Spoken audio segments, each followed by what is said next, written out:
Chapter 81 Meeting J. Wa. 1. You are listening at novelfull.audio. Sir, what are you going to do? What else Phalas, since he decided to trust his brother's words so much? It is only expedient that I also keep my end of the bargain.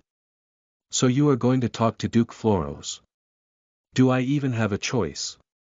I might have to put my life on the line to at least delay Volmac's sentence. Or we could talk to Shax. His advisor proposed. But Valak didn't like that proposal, his brows furrowed at Phalas, who quickly bowed his head. I apologize. He leaned his head on his hand and said, I'm sure Floros will kill Volmac because he wants to challenge Shax to a fight. Everyone believes that Shax is weak and can barely keep his seat, killing Volmac will be a good enough reason to provoke Shax to battle. But I can't let that happen because I made a promise to that insignificant brat, until he returns Volmac must be alive. So we will break him out. Phalas' mouth fell. Oh my soul, His Highness is willing to go this far for his brother. Don't do that, Phalas.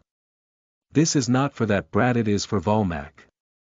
Valak replied without looking toward him. Right, this is all for General Volmac, whom you've always admired from afar. The advisor nodded with a whispered chuckle. Hyungnim, the news has been all over you. One could even compare you to a celebrity. Wraith didn't mind what Min Ho was saying, instead, he focused on the box of grilled chicken that was in front of him. It had been a month and he had cleared several other gates apart from that one, of course, low-key. His past action of deciding to hop on cars to reach the gate was what has put him and the association in this tight spot. Even hunters from outside the country, Russia, Germany, France, Brazil, the United Kingdom, etc. They were all looking out for him. No one knows yet what rank he is, but single-handedly clearing a rank B dungeon was a big deal, and it was a feat that only a special rank could bring. As Wraith was seated in the living room, there was even an ongoing news feed where experts sat down and began to analyze the matter. An S rank can alone clear a rank E and rank D dungeon and come out unscathed, but for a rank C, they would definitely show signs of struggle, although they might win in the end. That win also depends on the type of monsters they face, because some monsters exist in gates and are a bad match for a hunter's power type. But starting from a rank B dungeon, it is impossible for an S rank to clear a rank B gate alone. From that point they need the normal formation, even for the rank C gate they need the formation and standard number for an assured gate clear.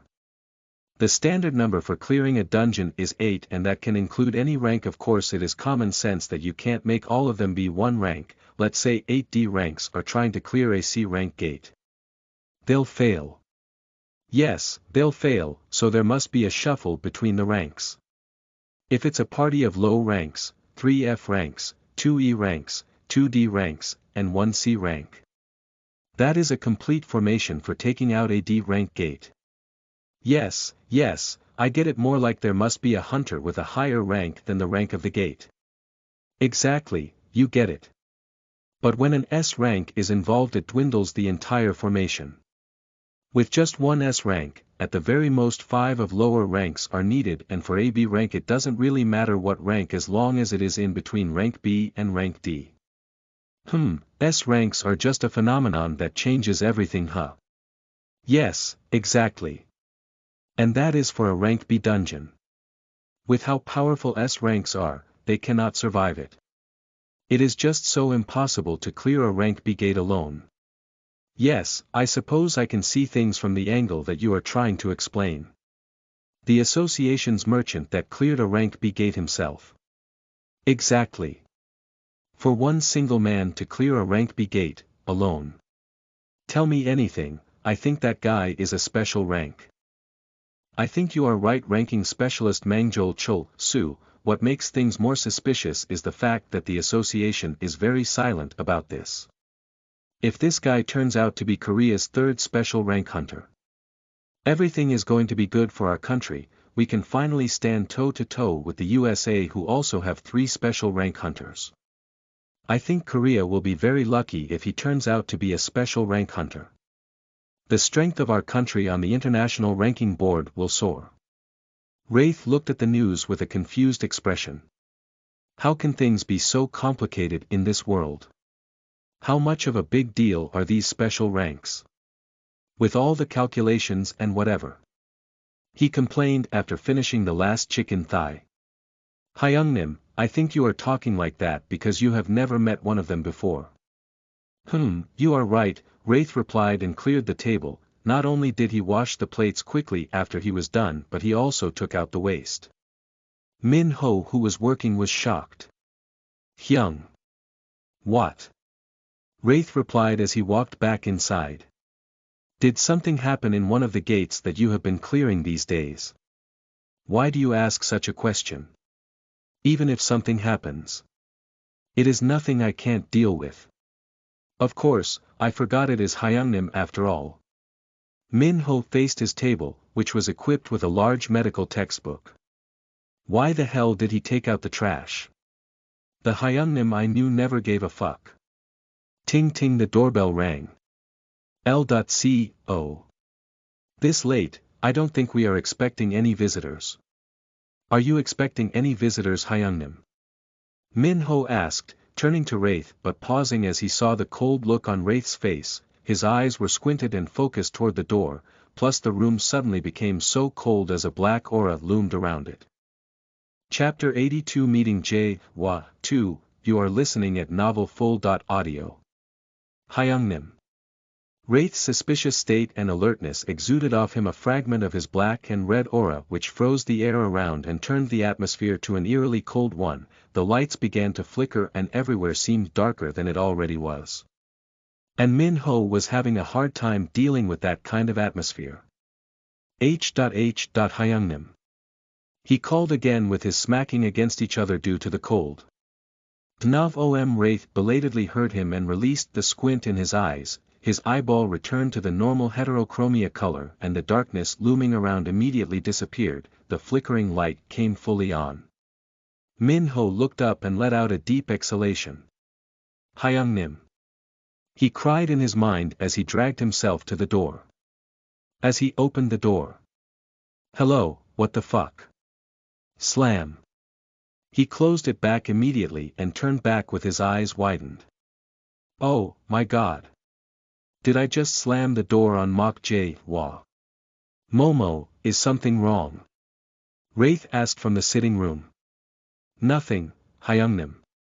He answered, we just might have a very very important visitor. Right when I was talking about you meeting a special rank, he completed in his mind and opened the door again. I am so sorry Hunter Mok Jae-hwa. Min Ho bowed to the handsome man standing before him. Mok Jae-hwa stood tall and lean in a black suit tailored to perfectly fit his body. His eyes were dark and piercing with an intense and focused gaze that commands attention. His hair is styled in a slicked back undercut with the top of his hair cut short and the sides and back tapered closely to his scalp. The natural black color of his hair contrasted sharply with the pale skin of his face. Hello, it is all right. I expect this much since I am showing up unannounced at a stranger's house. No, it is totally okay.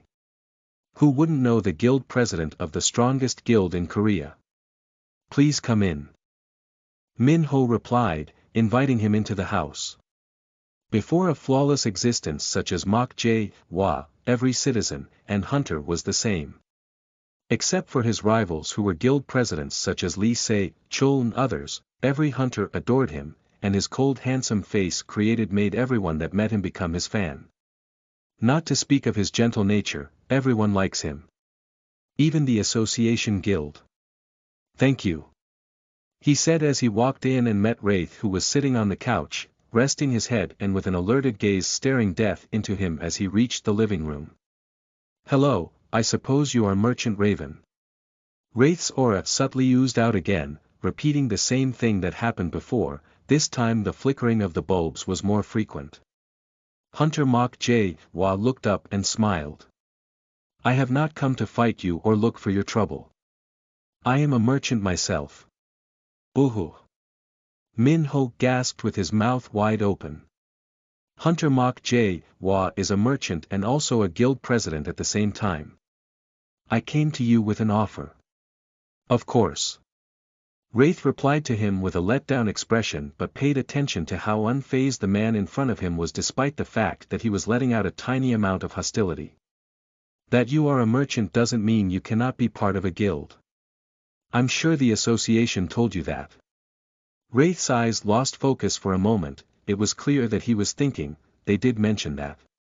He looked up, so you want me to become your guild member? Yes. Hunter Mach J. Wa answered immediately. And I have the association chairman's approval. Humph, what is your offer? This is to protect you from the schemes of other guilds both inside and outside the country. But with every successful raid, the Rain Guild will pay you $30 million. Min Ho was the first person to make a short noise. It was another gasp, but he quickly shut himself and looked away. $30 million is a lot of money. By Min Ho's expression, I can tell it is a large amount. Wraith's gaze stayed on Min Ho for a while and looked back at Mach J. Wa, who was still standing with his hands behind his back. Why are you doing this? The association chairman and I struck a deal. A deal to protect you. A deal to protect me. Wraith smirked lopsidedly. You are strong. But you don't know the book. Humans will always find a way to bring down anyone, strength does not matter. I am only protecting you from the potential dangers. Besides, you are not the only strong one. Wraith smiled again. Mach J. Wa, seeing Wraith full of himself, then proposed to him. How about we do this? Wraith's gaze squinted as he started to talk. You and I will have a duel. If you win, I will pay you $200 million and won't bother you about joining my guild. But if you lose, you will join my guild and will have to receive only half of what I was offering you. Wraith chuckled, licking his lips as he looked at the Mach J. Wa. This guy. He mumbled and stood up. $500 million. As long as you defeat me, Wraith nodded, smacking his lips. He still couldn't believe that Mach J. Wa was going to be this cocky despite having heard of how the media has been shouting his name and his prospect to become a special rank hunter. But it's fine, he was ready to teach that cold face of his a lesson. Besides, his stats had improved significantly. I'm going to beat the shit out of him. Wraith said in his thoughts as Min Ho led the two of them to the open gymnasium.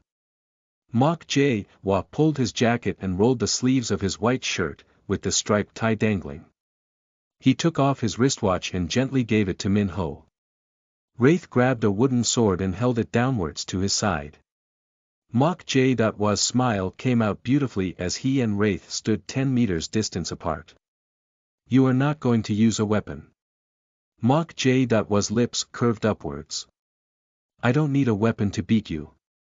Chapter 83 10-minute all-out brawl. You are listening at novelfull.audio. Right. Wraith nodded, he still wouldn't believe how far Mach J. Wa was going to be cocky. But it's fine. With all that cocky attitude of his, he will wipe out when he beats the shit out of him. Both their eyes were locked in a tense stare. Wraith held the wooden sword tightly with a tensed muscle. While Mach J. Wa just stood there before him, his stance relaxed and confident, and his eyes were calculative and focused.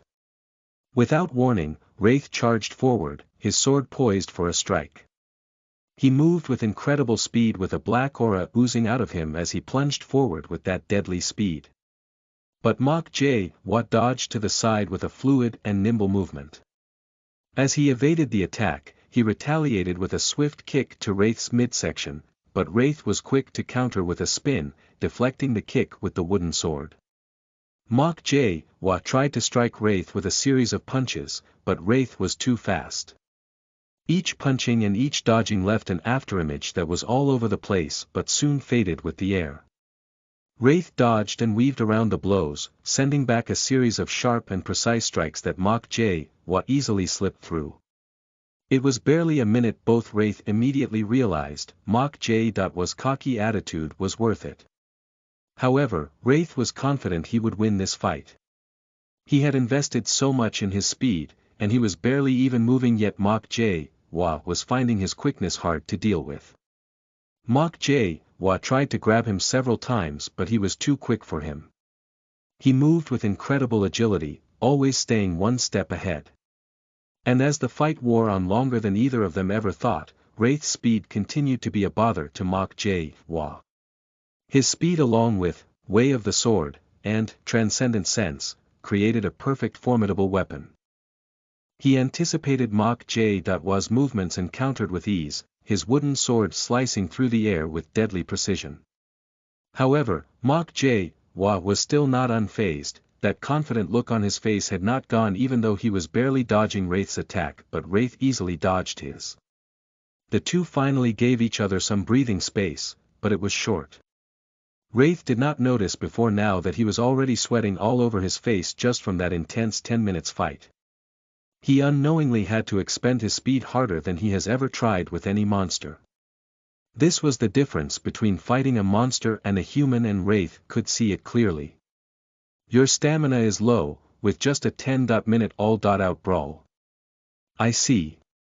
You are strong, let's start. Mock Wa smirked. Wraith was thrown away by the sudden statement. Let's start. Then what the fuck have we been doing since? But before he could get another second, mock Wa closed the distance between them with a sudden burst of speed, his fists raised for a powerful punch. Even though Wraith was caught off guard, he quickly raised his wooden sword for a counterstrike. But at the last second, mock Wa shifted his weight and delivered a devastating kick to Wraith's side, knocking him off balance. Wraith stumbled, with his grip on the wooden sword slipping. Mock Wa, seeing this opening, lunged forward and struck Wraith with a powerful blow that sent him crashing to the ground. Wraith tried to get up, but mock Wa was too quick. He kicked Wraith's wooden sword away and delivered a final punch, knocking Wraith unconscious. The Monarch of Darkness was there on the ground, passed out. Mock Wa stood over Wraith's prone form, his breaths coming in short gasps. He grinned, no one has ever made me spend this much tired in a short time. Min Ho opened his mouth, Hyunnim lost. Wraith woke up in his room, the room Min Ho had furnished for him so he wouldn't move out. A list of messages lined in front of his eyes. Ednel.co, you have activated unique attribute, the dissatisfaction failure brings has been activated. They were messages that have been there for a while now since he passed out. All perks will be explosively in use, you have the tendency to devour something, you have devoured the opponent's passive skill, parallel thought pattern, SSS, LV1, due to passive skill, parallel thought pattern, perception stat has been gained. You were defeated and overwhelmed by a strong opponent, level up, Wraith smirked. This is disgusting, the Abyss is giving him so much reward for losing. Hence, complimenting him for being a failure, but that is not even the worst part. He was so damn sure he could beat mock Wa. First of all, he didn't feel any threatening pressure from mock Wa to put him in a place to question mock Wa's strength.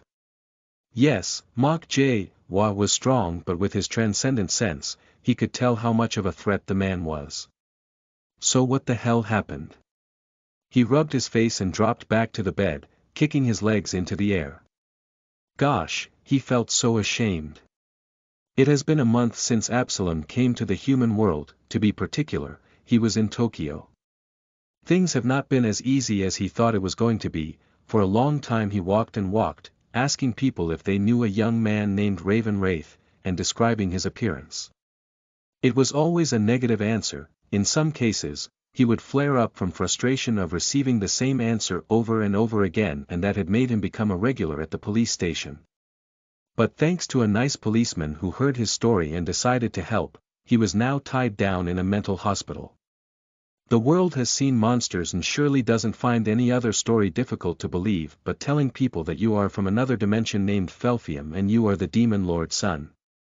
The policeman made an astounding statement to his colleagues. I think the guy watched too much anime. Can't you see, he even dyed his hair a red color, he probably wanted to be like Shanks or something. They laughed it off, sure, but they are number one on Absalom's kill list should he get out of this place. Because of the surveillance of the Celestials, he wouldn't dare use his powers. There is a distinct difference between the powers that both heroes and hunters possess and that of a demon like him, and if he uses it, they would know immediately. It could cause a multi-dimensional war, and the Celestials have always been looking for a way to start one. So, he had to be careful. All these he was made to understand by his brother Valak. But still, it was dreadful. I don't think I can endure this anymore. Being below these roaches, they tell me to shut up, they slap me. Do they not know who I am? Excuse me, sir, your name? Absalom. He responded diligently to the man in white lab coat he was sitting in front of.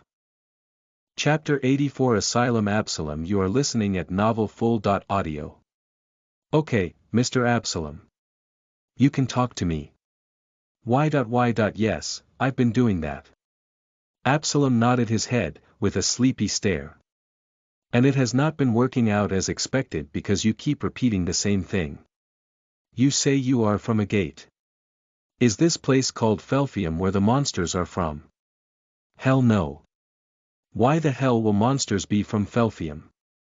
Absalom, despite his broken state, still managed to glare back at the doctor. Okay. See, Mr. Absalom. I am trying to help you. We have performed all tests and it has proven that you are in good mental health, in fact maybe too good.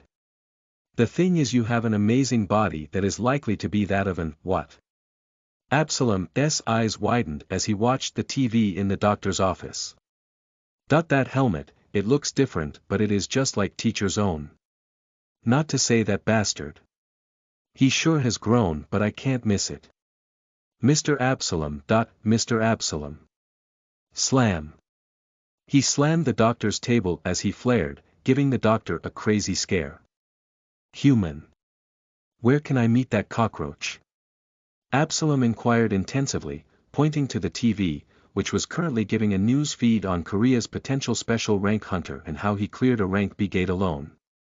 I don't know, but he's in South Korea. South Korea. Whatever is that, how can I reach there? You would either have to go by sea or by plane, but I think you are too broke to go through either. I am not broken. I never said you were broken, Mr. Absalom, I said you are broke. What does that even mean? The doctor sighed. Mr. Absalom, it's a financial state where one does not have any money in his account for you, who has no account at all. It is even devastating. Ah, I see. Humans are complicated. Absalom rubbed his chin as he thought about what the doctor told him. The young red-haired guy that was looking all down and sad a few seconds ago had suddenly become full of energy just because he saw someone on the news. Who is this man that you are looking for? The doctor couldn't resist the urge to ask. That man has been to my realm. I am sure you will finally believe me if you talk to him.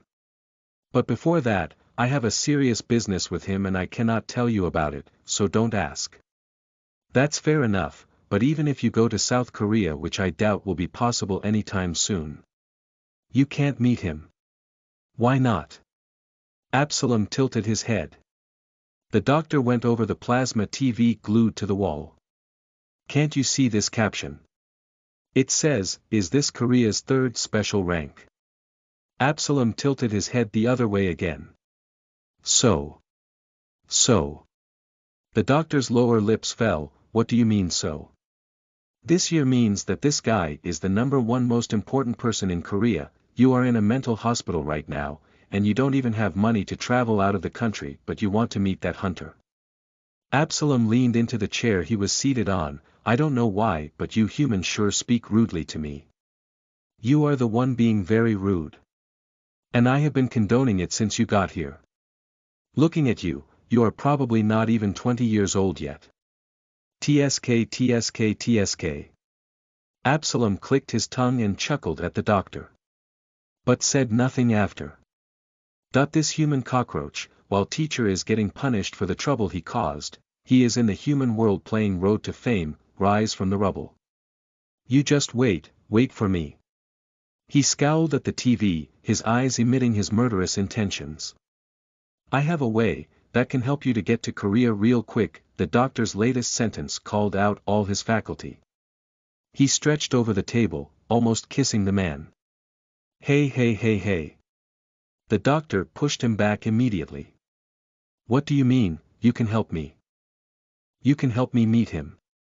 Absalom's eyes brimmed with integrity, a look that Dr. Takashi has never seen on Absalom. Yes, he is a hunter. If you become a hunter too, you can raise enough money to go to Korea. Hunter huh? So if I become this thing called a hunter, I can get money. Yes, lots of it. This hunter people, what is it that they do? They hunt monsters, you know, monsters that come out from gates, the portals, you know, right? In other words, adventurers. He mumbled as he brushed back his red and silky hair with his hand, flipping his head backward. Okay, human. I like your offer. All I just have to do is hunt monsters, right? Yes, the more monsters you hunt, the more money you get. Dr. Takashi replied. Okay, tell me, human. How do I do this thing called hunter? Well, leave that to me. Dr. Takashi responded with a smile.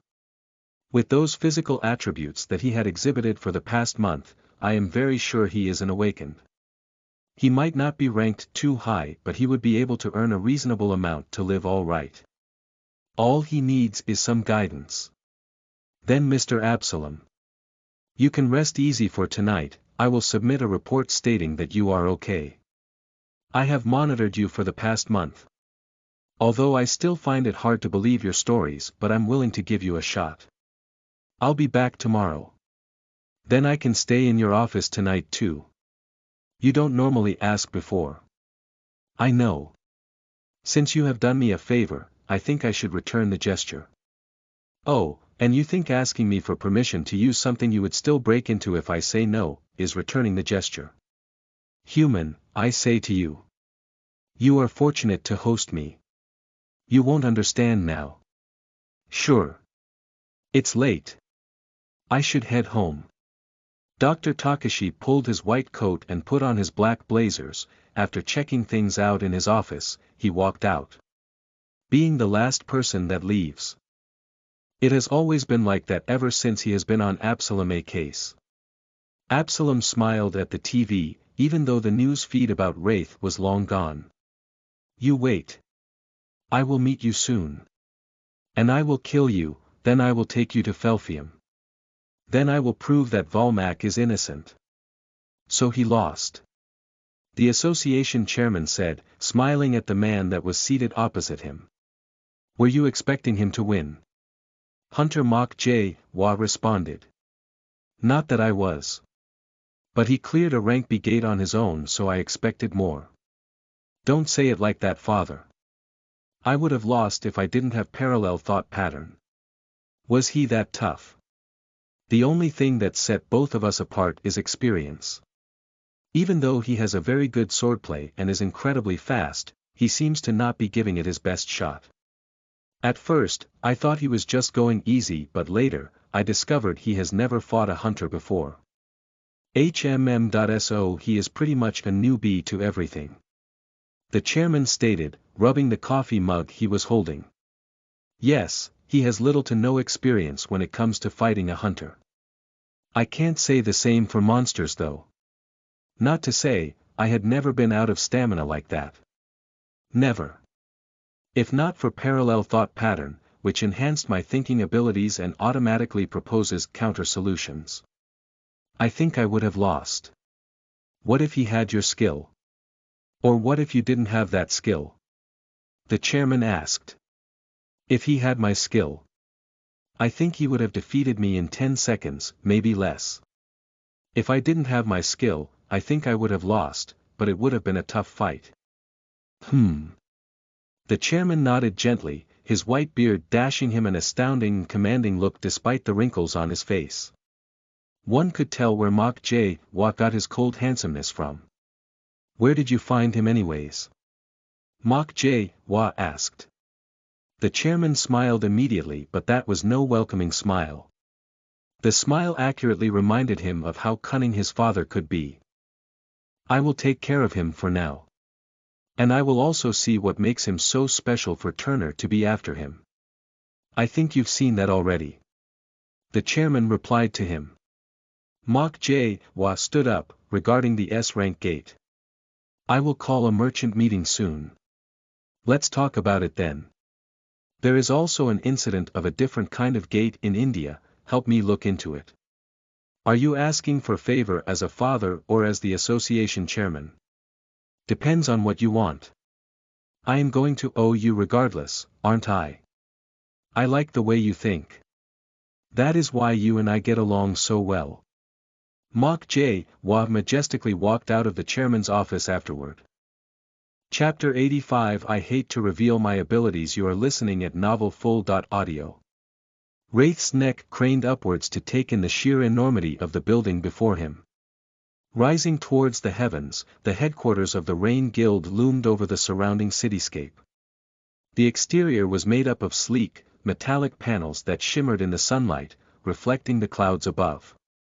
The windows were arranged in an intricate pattern, with some stretching from floor to ceiling while others were smaller and more clustered. There was a twist and curve to the building as if a strong gust of wind had warped its shape.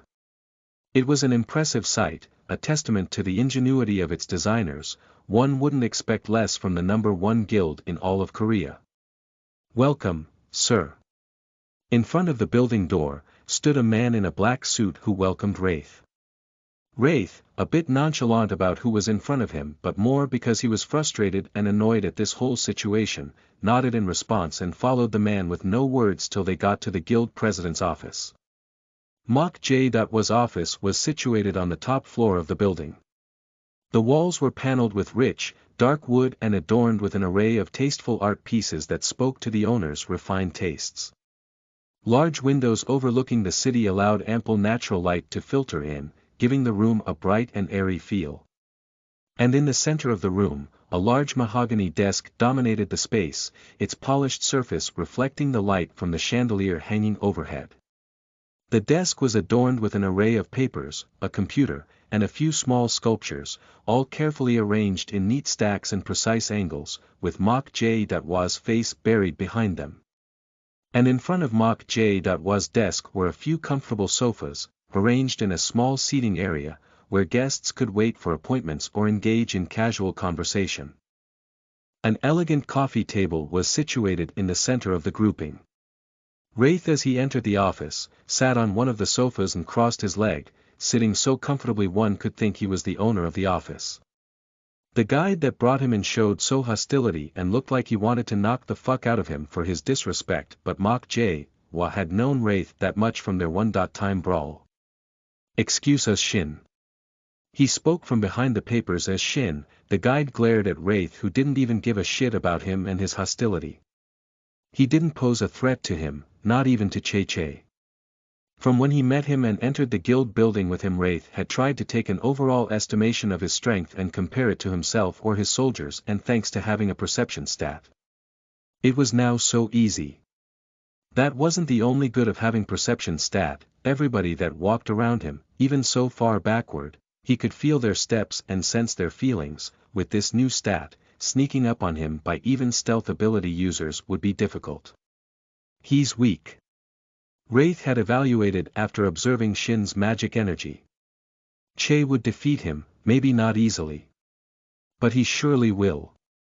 Che was a rank C dark soldier, which meant that he was on the same level as a rank C hunter. The only exemplary thing about him was the fact that he had a skill while he was alive, but that too was gone because his precious sword absorbed the skill.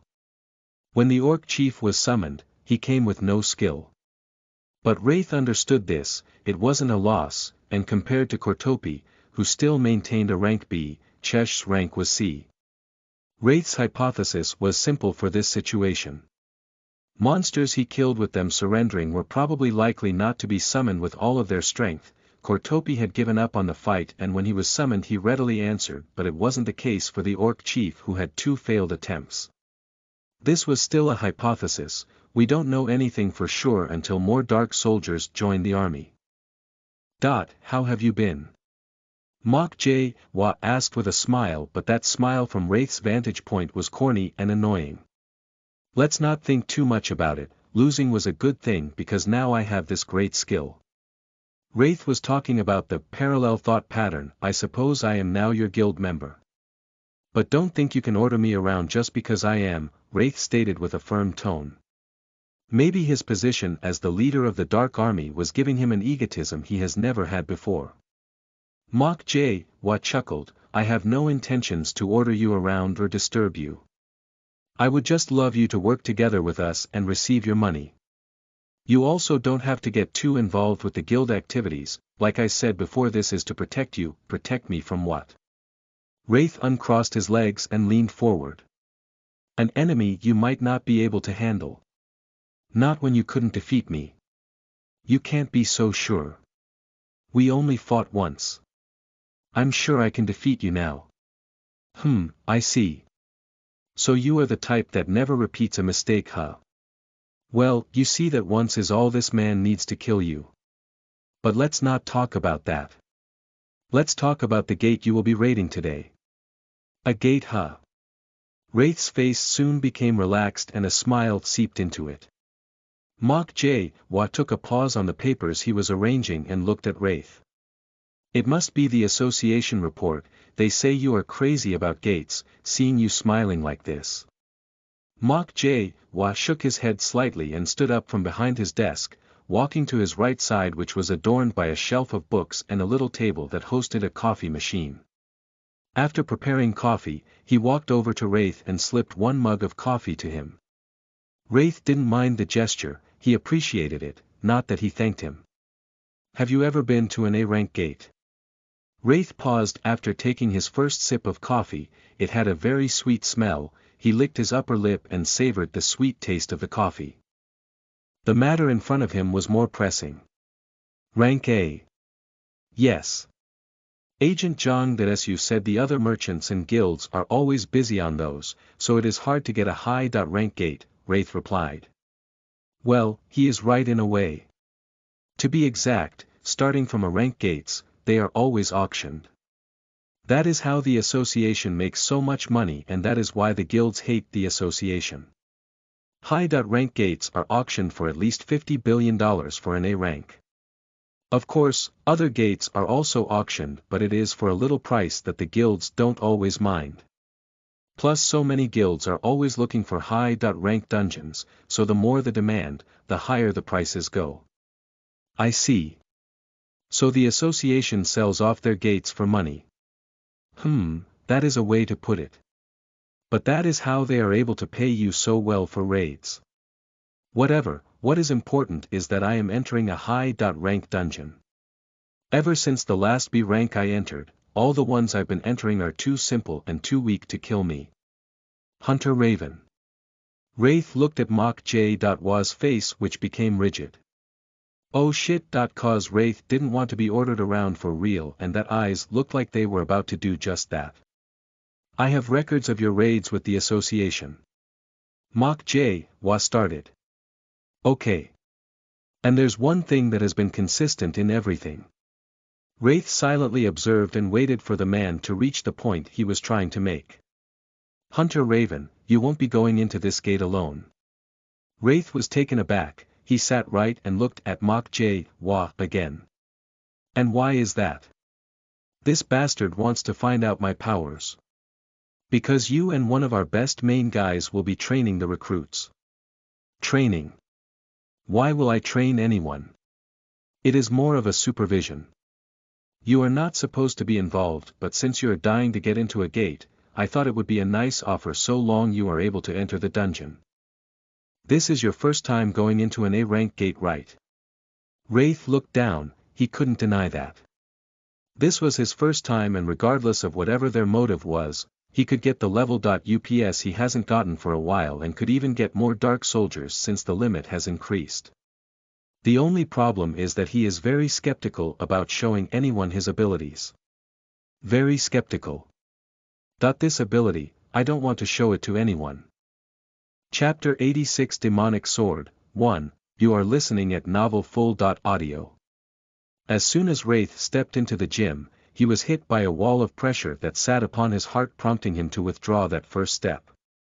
But Wraith continued forward, however, these were clear proof to him that this room was filled with people that are strong enough to maybe even defeat him. Thanks to his perception stat, he was beginning to have a perfect evaluation of himself and other people. The air was thick with the scent of sweat and exertion but still accompanied by the subtle chill that was being emitted through the air conditioners. Wraith entered the gym and paused to watch randomly for a minute. He just couldn't help but feel a tingle of excitement run down his spine as he took in the sight before them. The gym was massive, with state-of-the-art equipment lining the walls and a full-sized boxing ring in the center of the room. Hunters of all shapes and sizes were scattered throughout the gym, each pushing themselves in different ways. Some were lifting weights that looked like they could crush a car, while others were doing flips and spin on gymnastics equipment that seemed barely able to support their weight. But the most impressive sight of all was the sparring ring at the far end of the gym. 2 hunters were going at it, moving so quickly that Wraith could barely keep up with their movements. They were throwing punches and kicks with such speed and precision that it was like watching a dance, each move perfectly timed and executed. He thought he was on top of the world, but entering the general gymnasium of the strongest guild in the country helped his eyes to open. If the general gym is like this, how is the gym for high rankers supposed to be? Wraith said in his mind. What set Rain Guild apart from every other guild was number 1 Mach J, Wa, but that was not all there is to this wonderful guild. Mach J, Wa was not the only reason they were expected. It was because of how hard-working his guild members are. They are always pushing themselves to their limit with every chance they get, and because of it, even though hunters have a fixated type of power and the only thing they can grow is their magic energy, cases of many hunters being able to surpass their limits and break into a whole new threshold are always being counted with the Rain Guild, of course with several other guilds in and out of the country. Wraith gulped. Why did you bring me here? He asked Mach J, Wa, who approached him from behind. You said you wanted to look around. And you thought bringing me to your general gym is me looking around. Sorry, my bad. I can take you to other places. Take me to the special gym. Ha. Mach J, Wa looked dazed as he heard what Wraith said but wanted to make sure he heard right. The special gym, the one that high rankers are in. Take me there. Mach J, Wa looked at Wraith and smiled. I like his attitude. As much as I would love to. I don't think I can. Why not? Because you have to get ready to raid a gate. Mach J, Wa replied him looking at the leather wristwatch on his wrist. Wraith clicked his tongue, irritated, and followed Mach J, Wa, throwing a final glance at the people in the gym, especially the 2 who were dancing with each other. I will be introducing you to the person who you will be supervising the recruits with. Oh. Wraith went silent afterward and closely followed until they got into the elevator and went to a lower floor, very low, lower than the first floor. An entirely new sight was revealed before Wraith. Deep beneath the guild building, was a sprawling underground smithy that would seem more at home in a science fiction novel than a fantasy epic. This was no ordinary forge. It was a true marvel of modern engineering, built with the latest in technology and constructed to produce the finest weapons and armor known to hunters and mankind. As Wraith descended through the transparent elevator that led to the heart of the smithy, he could see banks of high-tech computers and robots, all whirring and humming as they monitor and control the vast array of forges and workshops that make up the underground city. The walls and floors are sleek and smooth, made of shining metals, and reinforced with state-of-the-art materials. High-powered lights beamed down from the ceiling, casting a bright, sterile glow over the cavernous space. What the hell is this? Wraith couldn't help the words. Mach J, Wa wore a bright smile as he saw Wraith's expression. Many hunters might say that the Rain Guild is strong because they have a special rank hunter, or because they have 3 S ranks and a number of B ranks. But look at this hunter Raven. Mach J, Wa paused as he stepped out of the elevator with Wraith following him closely. He turned around and admired the magnificence of the Rain smithy before looking back to Wraith. No matter how many times Mach J, Wa himself sees it, he is always awed over and over again. Hunter Raven, this is the heart of the Rain Guild. This is why no guild in Korea can defeat us and why we will always get so much money to get all the high-rank gates. You create weapons. Not just weapons, Hunter Wraith. Have you ever heard of the term magic weapon? Magic weapon. Wraith repeated after Mok Jae-hwa, trying to fix the words together. Mok Jae-hwa began to explain anyways. You know, crystals that are mined in gates are great resources, right? Wraith paid attention to him as he continued. And so, these crystals contain an amazing amount of magic energy, just like the energy inside of us. What we do is use the crystals to forge weapons, and the weapons come out better than ordinary weapons. They are sharper, and more durable, and some even come with skills.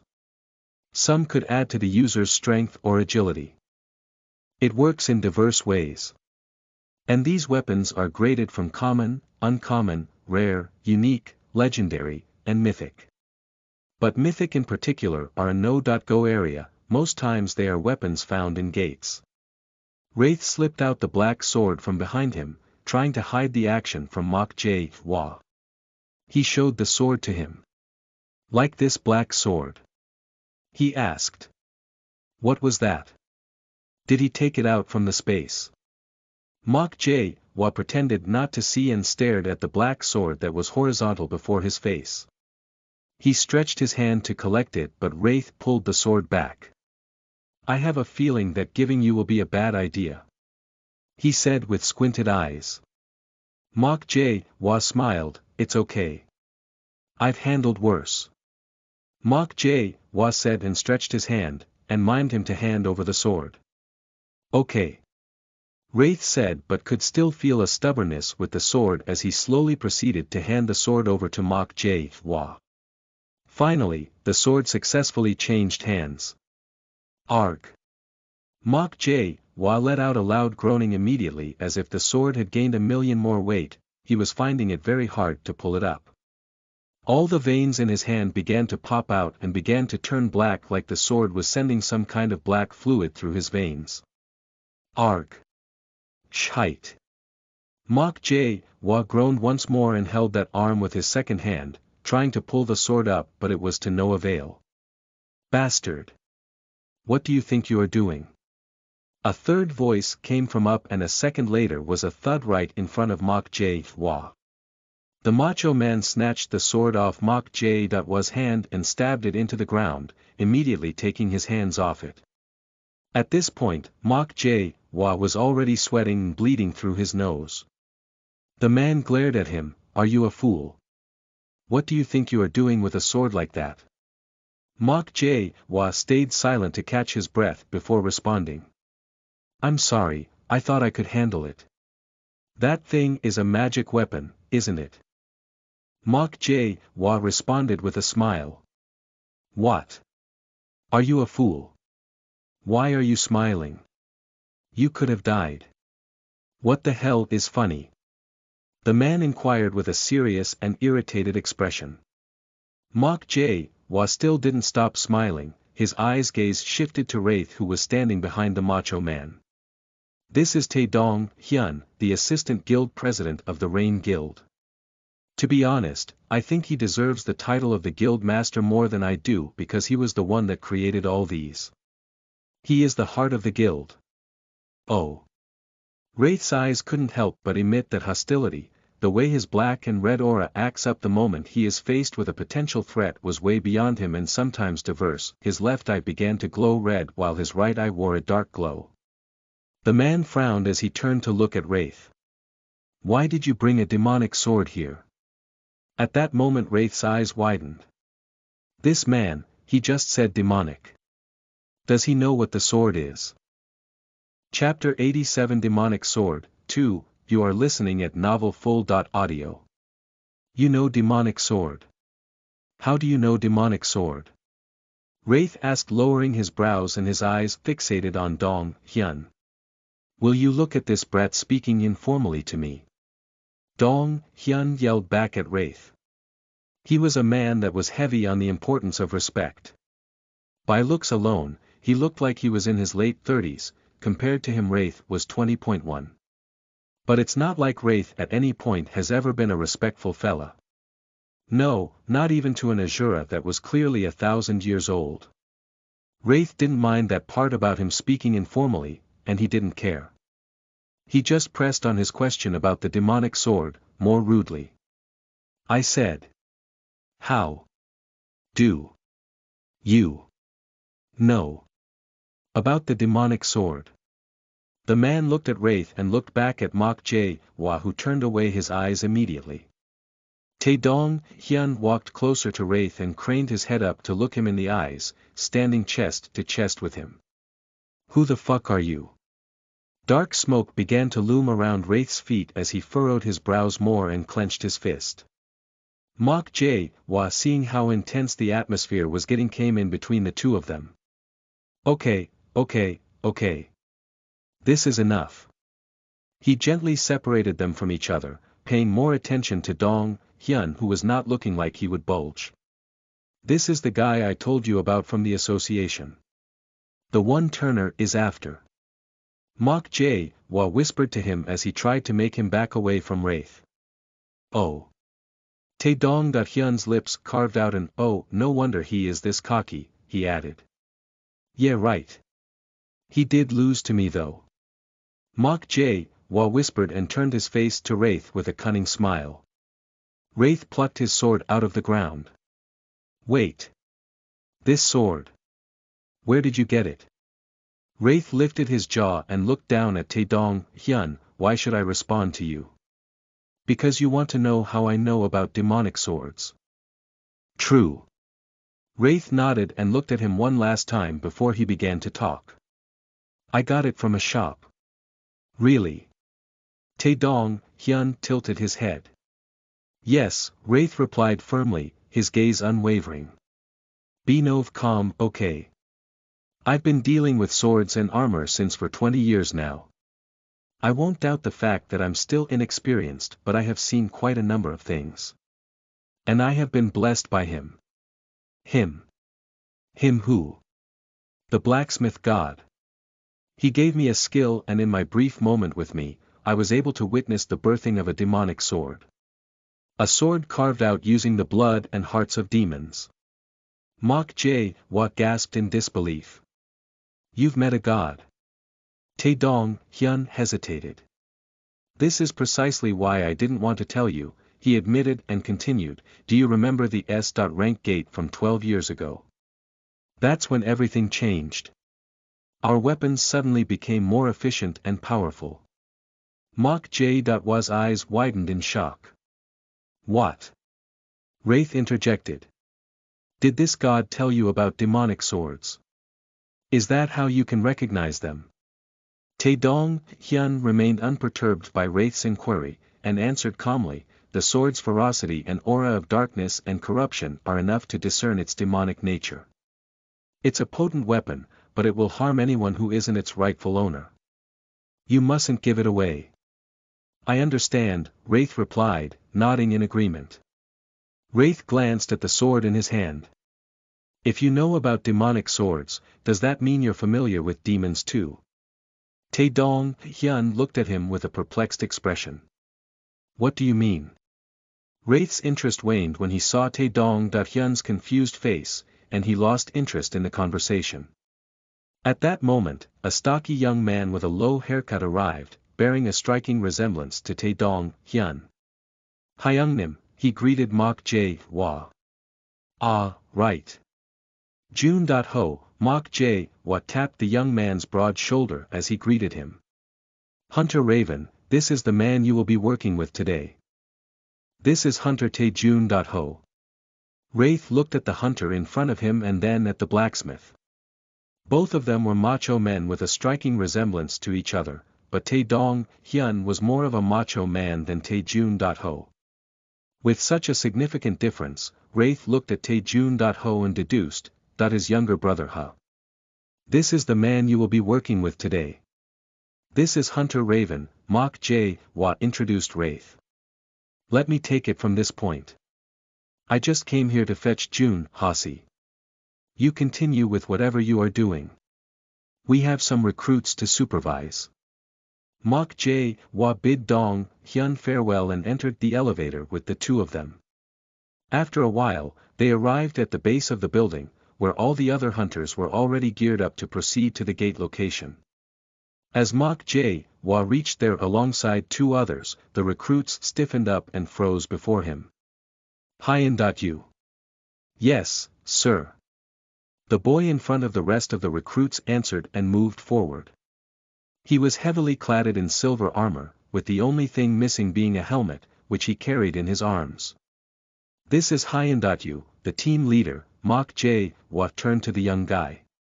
These are the two who will be supervising you, he said. The boy's eyes landed on the two men before him. Hunter Taejun-ho was a familiar face, having been an instructor and teacher during their hunter's boot camp. However, the man standing next to him, the boy couldn't quite place him. After a few seconds of staring, the boy averted his gaze. The team quickly gathered what was left of their supplies and filed into the black Mercedes bus, with the exception of Wraith. Mok Jae-wha noticed that Wraith was frozen in place, his eyes conflicted as he looked at the bus. Is something wrong? Mok Jae-wha asked, concerned. Your car keys? Wraith demanded abruptly. Excuse me. Mok Jae-wha was taken aback. Give me your car keys, Wraith repeated. That bus is already full. There's no way I'm getting in there with them. Hunter Mok Jae-wha was at a loss for words. Wow, he finally managed to say. Chapter 88 Dawn of the Yeti, 1, you are listening at novelfull.audio. There's really no need for a driver, Wraith thought to himself as he leaned his head on his hand, which rested on the open window of his black McLaren supercar. But I suppose it's good that he did say I could have the car, and this man will be my assistant as well. Wraith glanced at the man behind the wheel, taking note of his slender build and well-defined, sharply angled features. The man's stylish haircut had a glossy texture, and his eyes were an unusual shade of deep purple. As the car sped down the road, the driver remained focused and showed utmost respect for Wraith.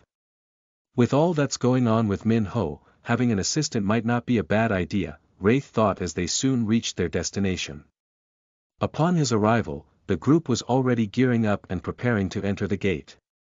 Some donned full armor like Hyun and Taejun-ho, while others opted for lighter gear to enhance their mobility. At the gate, association agents checked them in and inspected Wraith's hunter card. Wraith could sense their scrutinizing gaze as they examined his card, which still displayed his rank as F. One of the agents left to retrieve Hunter Jun-ho, bowing respectfully before departing. I'm sorry, there seems to be a mistake. Even though the guild has rating rights to the gate, the association cannot allow entry to a rank F, the agent explained. Taejun-ho furrowed his brow in confusion, he had no idea Wraith was the lowest ranked hunter. I thought he would be impressive because Hyunnim himself brought him. Jun-ho looked toward Wraith, now that I look at him, his stature seems weak. Wraith had a slender, tall physique with an impressive body stat of 100+. Perhaps it was the baggy black sweatshirt he wore that deceived Hunter Jun-ho's eyes.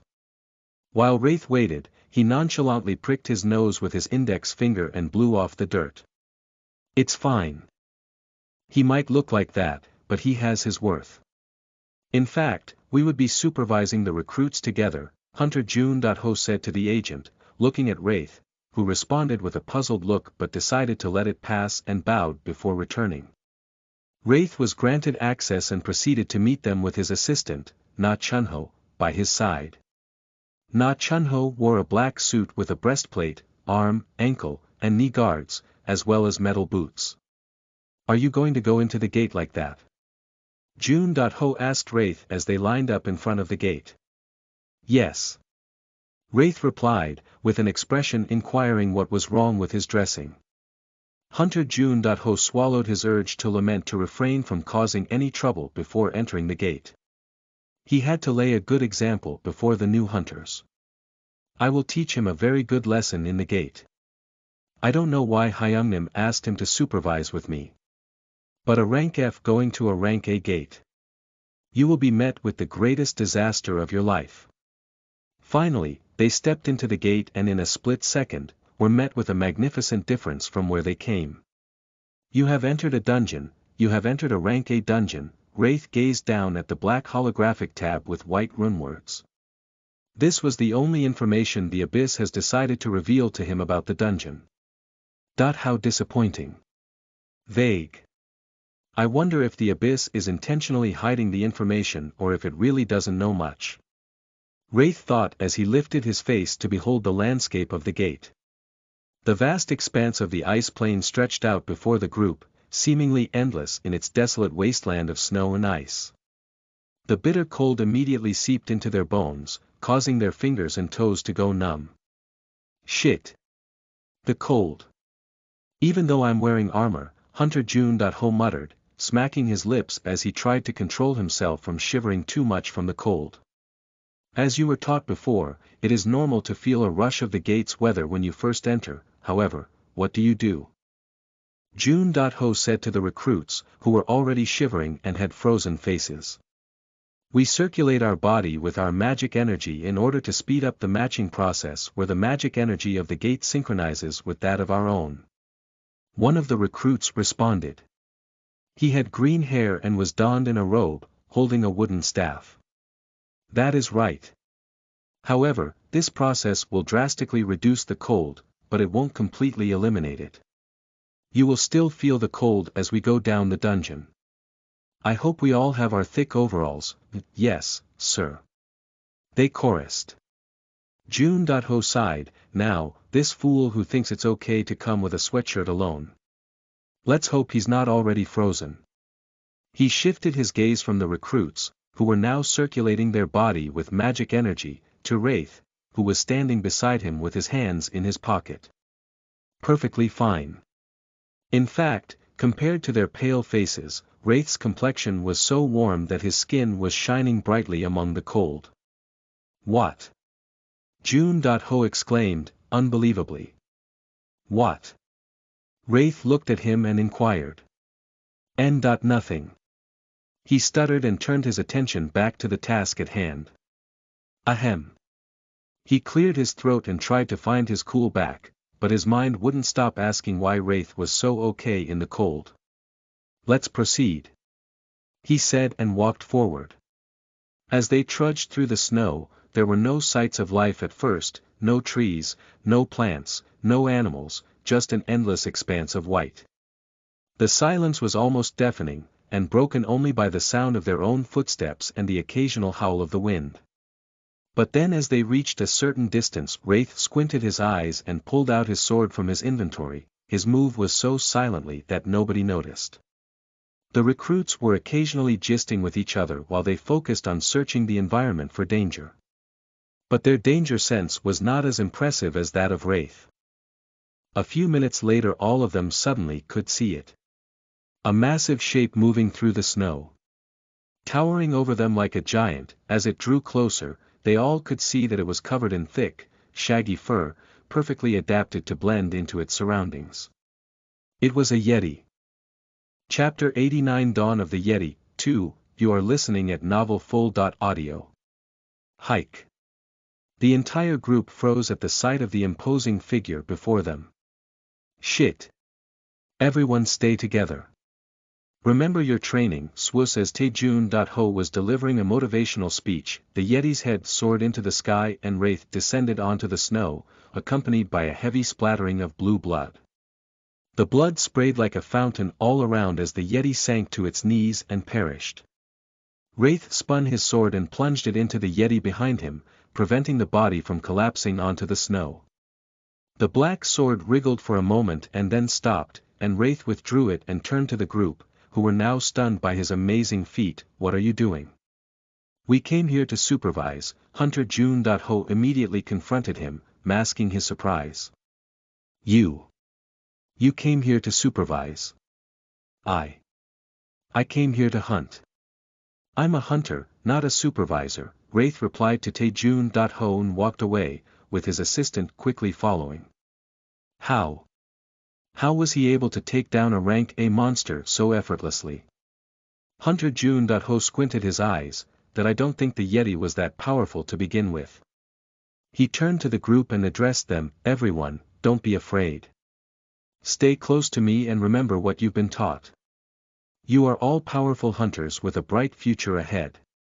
I know this is your first gate, but trust me, everything will be fine, he reassured them. One of the group members raised a shaking hand and stuttered, Sir. Speak, Hunter June.Ho gave permission. The boy asked with a trembling voice, Can W. We follow that man? Was he afraid of the Yeti or intimidated by the person he was talking to? Was the cold too much or was the situation too overwhelming? Hunter June.Ho looked to the front, but Wraith's figure had already disappeared into the vast white plain. Do you think you can catch up to him? He asked, turning his head back to the boy. The boy bowed his head apologetically. He knew the hunter wasn't going to take his suggestion with gladness, but seeing Wraith's skill, he wasn't the only one who thought they would be safe with him even though they had only known Tae-Jun.Ho's face until now and were used to his toughness, they knew he was skilled. After all, he was a rank A hunter but with that one display of Wraith, they felt they would be safer with him. But that wasn't an option right now. Chunho's expression and worn out from exclamations as he saw Wraith over and over again lay to the ground, bodies of Yeti with little to no effort while treading his path to their main lair, at least that was what Chunho thought as he followed Wraith closely. The team was in capable hands. Hyan.Yu led the charge with his imposing shield and full metal body, serving as the team's tank. June.Ho provided crucial support as their supervisor, bolstering the front line. Together, they held their ground and expertly repelled the first wave of the Yeti's attack. The four skilled damage dealers wasted no time in plunging their weapons deep into the Yeti's flesh, exploiting the brief window of vulnerability created by the tank's blockade. The team also had 3 archers and 2 mages providing backup from the rear, along with 2 healers. Of the 2 healers, one was an A. rank with the unique ability to temporarily buff her teammates, granting them enhanced stamina for a limited time. This skill was taxing and took a toll on her, but it was precisely why she was ranked among the top 3 in the team. They moved in a tight formation, the damage dealer methodically taking out the Yetis as they appeared, often in pairs, while the tank absorbed the brunt of the attacks. As they ventured deeper into the frigid terrain, something shifted. Hunter June.Ho quickly sensed the change. Get ready, he warned. With those words, the team's anxiety spiked as they wondered what could possibly be wrong. For the past 30 minutes, everything had gone smoothly as they hunted the Yetis. So what was happening now? Just when they were wondering, a new Yeti arrived before them, landing abruptly out of nowhere. It was different from the others they had encountered before. Larger in size and it possessed a formidable physique. All the Yetis they fought thus far were thin and ape-like, but this was an exceptional specimen. Muscular, toned, and with long, powerful arms. Unlike its hunched counterparts, this Yeti stood upright, its fiery gaze fixed on the team. The first one they saw was a massive beast, easily twice the size of any of them. It bared its teeth and let out a roar that shook the ground beneath their feet as it dashed at them. Hyan.Yu dashed forward with his massive shield ahead of him, blocking the massive claws of the Yeti, but the shield took good damage that left the claw marks of the Yeti engraved on it. While Hyan.Yu was still recovering from the shock of the attack, the 4 damage dealers swiftly scattered from behind him, converging their attacks on the Yeti in a lightning-fast manner. With their blades charged and enhanced with their magic power, the damage dealt to the Yeti was greatly increased. The Yeti stumbled back in excruciating pain, blood oozing down its chest as the marks of their blades lingered on. This assault would have been enough to bring down any ordinary Yeti. However, this particular Yeti let out a menacing growl and charged back at them with all its might. Its massive fist slammed onto the tank with such force that it could have brought down a building. Hyan.Yu blocked the fist, but the shockwave tingled aggressively around his limbs and spines, his legs shook but he held on tight. Arrows were immediately embedded into the Yeti by the archers, causing it to falter backward again. Sensing some space between it and Hyendatyu, the mages discharged their spells and made fireballs rain down upon the monster. The smoke from the fire gradually cleared, but the monster remained standing. It panted heavily, glaring intensely at them. Two more like it suddenly landed behind it. God knows where they flew from. Shit. We're screwed. Chapter 90 Dawn of the Yeti, 3. Plague of Fear. You are listening at novelfull.audio. This situation doesn't look good, Chunho thought to himself, but he didn't dare say anything in front of Wraith, who acted as if he had everything under control. The issue was that they had hit yet another dead end, making it 10 dead ends so far, and they were still nowhere close to the monster's lair.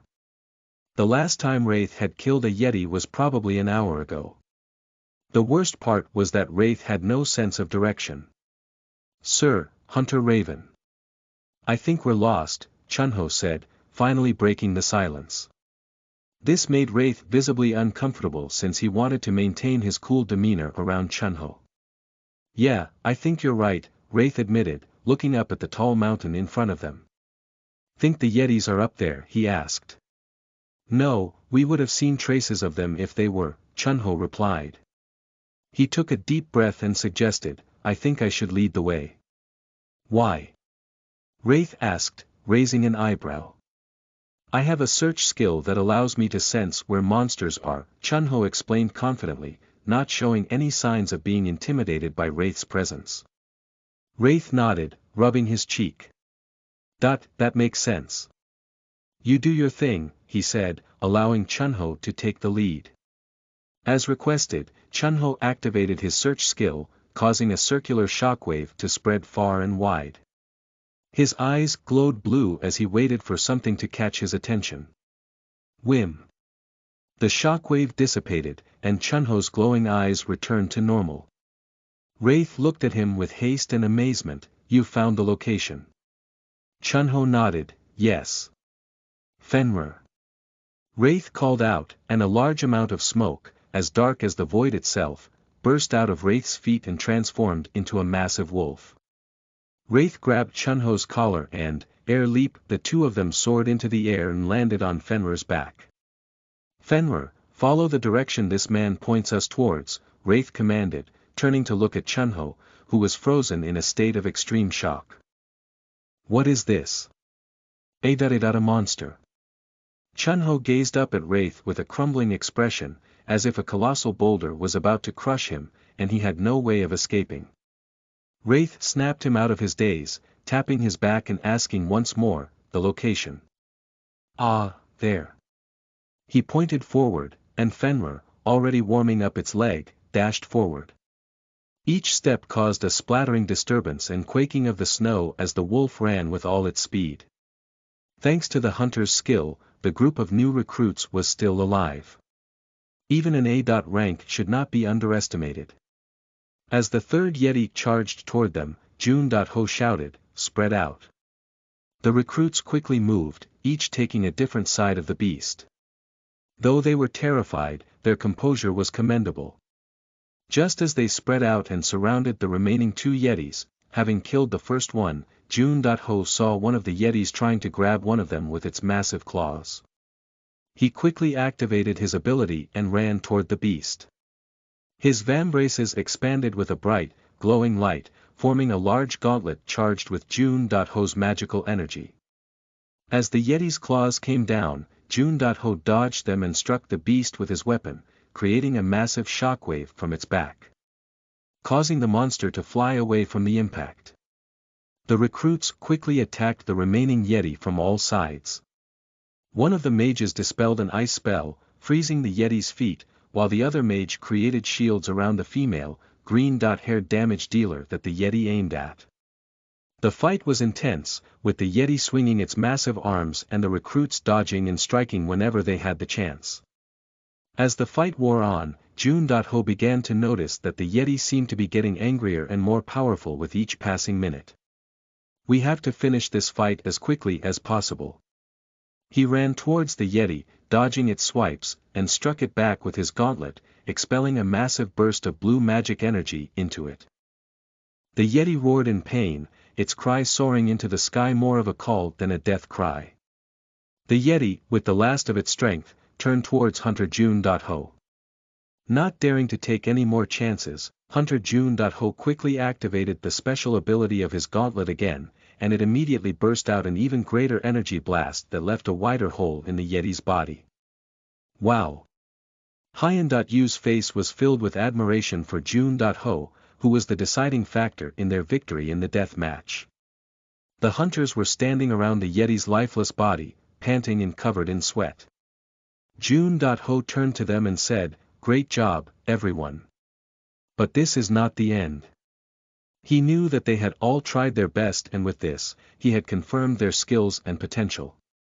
He looked forward, frowning his face towards where likely would be the direction of their lair, that if there are more Yetis in there, wouldn't it be best to go back? These guys are definitely strong. 3A ranks, 4B ranks, and 3C ranks. This is not enough to clear an A.rank dungeon, but Hyangnam assigned this place to us. His eyes stayed ahead but squinted like he was beginning to suspect something. But before he could give reasoning to his suspicion, they were surrounded from all sides by tens of Yetis that marched towards them, a mixture of both hunchback and straight-backed ones, with one standing out due to the spiked club it held in its hand. For real this time. We are doomed. Hunter June.Ho muttered to himself. The recruits were immediately plagued with shaking limbs and paled faces. As if they had not had enough, the ground suddenly began to vibrate. The vibration was so much that all of them were sure. They thought the Yeti with the club was the boss monster, but with the ground trembling this hard, how could they not think otherwise?